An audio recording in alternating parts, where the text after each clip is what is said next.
لما بنيجي نتكلم عن العظماء اللي غيروا وش الأرض لازم نقف وقفة احترام عند واحد اسمه جابر بن حيان، لأنه مش مجرد عالم، ده كان حكاية لوحده. وزي ما بيقولوا كده كان أبو الكيمياء. مين جابر بن حيان ده أصلا؟ جابر ده كان راجل غامض حبتين، وكتير اختلفوا هو اتولد فين بالظبط. في اللي بيقول في الكوفة في العراق، وفي اللي بيقول إن هو اتولد في إيران. بس المؤكد إن هو من أصول عربية، تحديدا من قبيلة الأزد اليمنية. الراجل ده عاش في زمن كان مليان تغيرات، وبالظبط بين حكم الأمويين وحكم العباسيين. بس الأمويين قتل أبوه، فقام سافر هو وعيلته لليمن، وهناك بقى بدأ يتعلم ويحفظ القرآن ويلم شوية علوم. جابر ده كانت دماغه موسوعة ماشية على الأرض، لأن هو ما كانش مجرد كيميائي، ده كان فيلسوف وطبيب وفلكي كمان، لأنه درس على إيد علماء كبار. منهم واحد اسمه حرب الحميري اللي علمه أساس الكيمياء، والأهم إنه تتلمذ على إيد الإمام جعفر الصادق في الكوفة. وده بقى اللي خلاه يربط العلم بالروحانيات، ويشوف إن كل حاجة في الكون لها جوهر وروح. يعني ما كانش بيشتغل على المادة وبس، ده كان دايما بيطور ويحاول يفهم سرها. وليه بقى لقبوه بأبو الكيمياء؟ ومع العلم إن اللقب ده جابر يستاهله وبجدارة، لأنه ببساطة نقل الكيمياء من عالم الشعوذة والسحر والأوهام لعلم ليه أصول وقواعد وتجارب. الناس ساعتها كان بالنسبة لها إيه تفاعل كيميائي ده عبارة عن سحر، أو شافوا عود كبريت بيولع هيقول لك إن ده شيء مسحور. وكمان قبل جابر كان الناس بتتخيل إن هم ممكن يحولوا أي معدن لذهب، أو يكتشفوا إكسير الحياة اللي يخلي البني آدم يعيش للأبد. لكن جابر قال لأ، وأثبت لهم إن الكلام ده مش صح. العلم ده محتاج شغل يفسره في المعمل، وعشان كده عمل شوية حاجات غيرت مجرى العلم ده لمدى الحياة.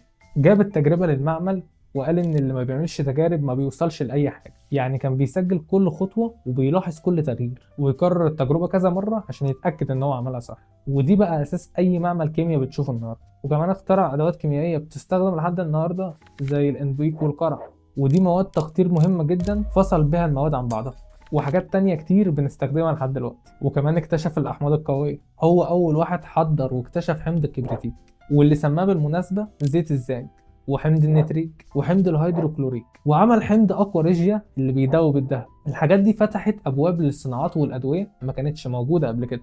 وجابر حط نظريات كيميائية زي نظرية الكبريت والزئبق لتكوين المعادن، ودي فضلت مؤثرة لحد قرون كتيرة جدا بعدين. يعني من الآخر جابر حول الكيمياء من كلام فاضي لعلم مبني على التجربة والدقة، وده اللي خلاه يستحق لقب أبو الكيمياء. أما جابر بن حيان ده كان راجل دماغ، وما كانش بيبص للأمور بسطحية أبدا، لأنه كان عنده عقلية فيلسوف بيشوف إن كل حاجة ليها روح أو جوهر.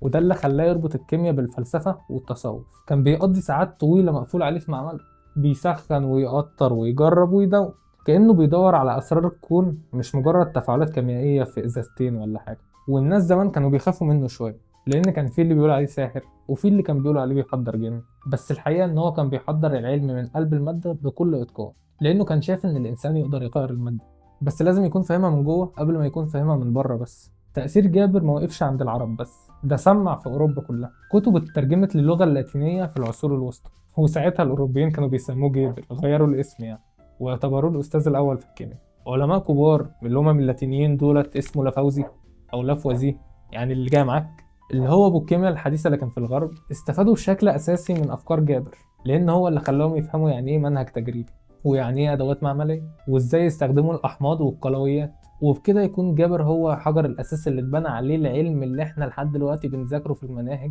علم الكيمياء، سواء بقى في مصر او في اي حته في العالم. جابر بن حيان اول بخاخ في التاريخ. هنا بقى نيجي للحته اللي هتفاجئ، لان علاقه جابر بالعطور دي قصه لوحدها. لان العطور كانت يا اما بخور بيتولع، يجيبوا شويه حاجات ناشفه كده يرموها في النار فتطلع دخان فتطلع ريحه حلوه، يا اما بقى بيجيبوا ايه الزيت بتاع العطر ذات نفسه ويدينوه على جسمه، او يجيبوا معجين زي مسك المعجون. ما كانش ساعتها وصل لهم اختراع ان فيها عطر بيترش، ده اصلا ما كانش فكره اساسا. لكن جابر بفضل عبقريته في التقطير عمل ثوره في عالم العطور. هو اللي اخترع جهاز الانبيك اللي كلمتك عنه في الاول. الجهاز ده هو اللي فصل بيه الزيوت العطريه اللي كانت متطايره من النباتات. ومن هنا ظهرت فكرة ايه رأيك لو جبنا الزيت العطري ده وخلطناه بحاجة تكون سريعة التبخر، في البداية ما كانش فيه كحول زي الكحول النقي اللي احنا عارفينه اليومين دول، لكن بعد جابر وعلماء تانيين زي ابن سينا قدروا يقطروا الخمرة ويطلعوا منها الكحول النقي اللي هو اللي بيه تحت مسمى الأسينول. الكحول ده بقى هو المادة السحرية اللي حولت الزيت من دهان لمادة ممكن تترش، لأن الكحول خفيف لما بيترش الجزيئات بتاعته بتتطاير في الهواء وبيسيب على جلدك أو هدومك الزيت اللي كان فيه الريحة العطرية الأساسية. لكن كده الفضل يرجع لجابر بن حيان في الأساس، لأن هو اكتشف طريقة التقطير اللي حطت حجر الأساس للعطور السائلة، ومن هنا بقى عندنا أول شكل الأشكال البخاخ اللي بنشوفه النهاردة، حتى لو كان تطبيقه العملي للبخاخ جه بعديها بشوية. وهديك معلومة تدل على الكرياتيفيتي والجمال اللي كانوا عند العرب زمان، إنهم زمان كانوا بيحبوا يدمجوا التجميل مع الروائح الحلوة، فكان ممكن تلاقي معجون مسك مثلا يكون فيه كحل ناعم يدي لمعان للجلد أو للشفايف، او ممكن يخلطوا الكحل نفسه بمواد عطريه تخلي ريحته حلوه. يعني الكحل كان للزينه العطريه او ككحل معطر، مش كماده بتتحط جوه العطر اللي بيترش. ليه بقى؟ لاجل ان الكحل ده ماده مش بتطير، لانك لو جربت تحط الكحل جوه ازازه برفان وترش ماسوره البرفان ذات نفسها هتتسد.